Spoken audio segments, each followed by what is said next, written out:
Hello everybody, this is Fred Burke with TotalFinancialLiberty.com. I wanted to talk to you guys today about other wholesalers and tying up your deals. I've talked to a few students today on the phone and via email who have had deals that they want to go ahead, of course, and assign their contract, and they're running into other wholesalers who want to do the same thing. Now, you have to understand that doing a double close is hard enough. Doing a triple close, I've heard of one or two. I don't know anybody personally who's pulled them off, but I've read about it on Tim's site and a few other sites. But you know, they're not the easiest thing in the world to do.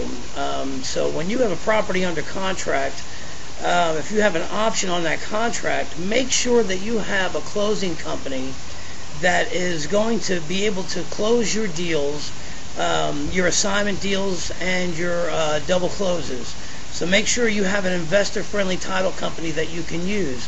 I spoke to somebody earlier that wanted to use, that said they didn't have one and they have a deal, and the person who wants to write the deal up wants them to use their closing company. So you know, if you can make a few $1,000s off a deal very quickly for doing very little, I say go ahead and do it. But you have to be really careful who you're dealing with. You're promising a seller that you're going to be able to sell his property, his or her property. So for one thing, you have a sort of a responsibility to the seller to keep your word, to do what you said that it is that you would do. So you know, I always say going into this thing, don't promise anybody anything, but tell them you'll do the best that you can. But when you are filling out a contract and you have another wholesaler calls you or comes out to see the deal and says that he wants to go ahead and write it up and write you a contract, well then the way I do it is I take a non-refundable deposit. Whether it's to be held by me or within the escrow, I don't care, but you know, there's going to be a non-refundable $1,000 deposit paid to somebody, where if he does not act and close on this deal within the time frame that he said that he would, that $1,000 is mine. That's not going to him. So I prefer to take it for myself. So if I'm getting a $6,000 assignment fee, I'll take a $1,000 or a $2,000 non-refundable deposit written to me, and I'll write the balance up on the assignment contract as $4,000. So for example, if it's $66,000 I negotiated with the seller, or $60,000 I negotiated with the seller, and I'm selling it for $66,000, and another investor comes along and says, okay, I'll pay the $66,000. Okay, that's fine, well and good. Here's my assignment contract, let's go ahead and write it up. Now, if he doesn't want to use that contract and he wants to use a state contract, that's fine also, but there's a few things you have to watch for. First of all, you want your $1,000 or $2,000 non-refundable deposit and the balance to be paid to you at close. So whether you have to put that in special provisions, that's fine. But you want to be sure on a few things. The closing costs. Who's paying these closing costs? What have you negotiated with your seller, first of all? You know, because normally sellers, they have closing costs that they're responsible for. So what have you negotiated and touched on with your seller as far as closing costs go? If you're saying you're going to buy the property for $60,000, is he going to cover his end of the closing costs, or did you negotiate $60,000 cash net to him and he's going to walk away with $60,000? You have to be really, really careful on how you worded this and how you put it in the contract. A couple of the students that I spoke to today said they didn't know. So realistically, they didn't know what they could do.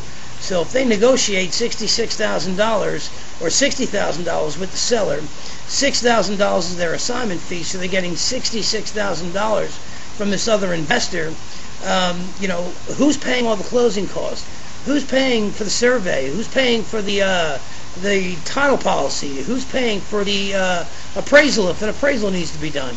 You have to make sure that you're real sure on who's paying for what, and be very clear, because this could blow a deal for you, especially if you're on a tight frame. If your assignment contract's only good for 2 weeks or 3 weeks, you have to move quickly. So if you go and you deal with another investor who simply doesn't want to, and this is how you're going to weed them out. When I deal with an investor and he comes to me and he says, okay, I want this property, what do I have to do? Well, the first thing you have to do is you have to cut me a check. and I want a check for $1,000 non-refundable deposit made out to me or my corporation. And it's going to say non-refundable deposit, and he's going to get a receipt saying non-refundable deposit with the address on it and lot and block and all that stuff referring to that property. So if he backs out of that deal, he knows he's going to lose $1,000. Second of all, the reason why I do that is because a lot of these guys are they're just wholesalers, just like what you're doing. There's nothing wrong with being a wholesaler, but fact is they're going to try to go find somebody else to buy your deal. And when they go and do that you're talking about a triple closed end. You got to close your end, you got to close his end, and his buyer's end. So that's going to be a hard deal to close. And I had one student today that told me that the person who worked for a big company here in Houston said he did not want to do an assignment contract, that he did not have a closing company that did assignment contracts. That made no sense to me at all. So I'd be a little bit leery of him, as I told her. I'd really watch myself with him. And what's he going to put in the TREC contract? Who's going to pay for closing costs?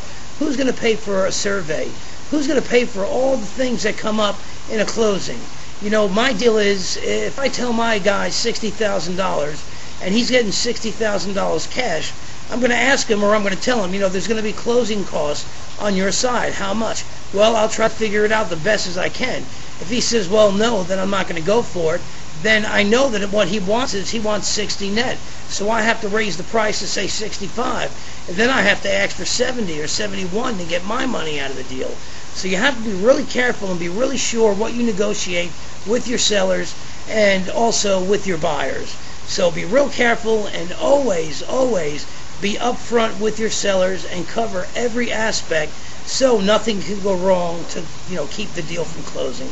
Again, this is Fred Burke with TotalFinancialLiberty.com. Total Financial Liberty can be yours. All you have to do is go out and take it and make it happen. Take action and pull the trigger. We're here to help you. Again, www.TotalFinancialLiberty.com. And until the next video, I'll talk to you then.